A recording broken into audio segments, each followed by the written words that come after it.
महाराजांनी आता आठवण करून दिली की हिंदू हृदय सम्राट बाळासाहेब ठाकरेंनी घोषणा दिलेली होती, गर्व से कहो हम हिंदू आहे. तर माझे आजोबा कैलासवासी जगन्नाथ बाबाजी मोहोळ यांचं एक हॉटेल होतं, छोटसच गावात असतं, अगदी तसंच, जिथं भेळ, गुळदाणी, बर्फी, लाडू, शेव असं मिळायचं. गावात एकच हॉटेल होतं. तो समोर बोर्ड आहे, त्यावेळेस बोर्ड असेल, त्याच्यावरती बोर्डवरती नाव होतं रामकृष्ण हिंदू हॉटेल.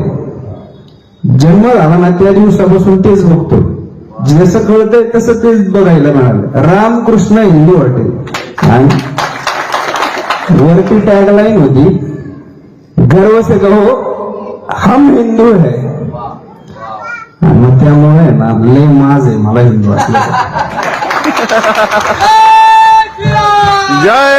म्हणजे काही गोष्टी ऍक्टिंग करून होत नसतात, रक्तात पण यावे लागतात. तुकाराम महाराज म्हणतात, शुद्ध बीज पोटी फळे रसाळ गोमटी. म्हणून वर जर पाहिलं तर शरद भाऊ समजणार नाही, पण मनात गेले तर प्रेमात पडल्याशिवाय राहणार नाही.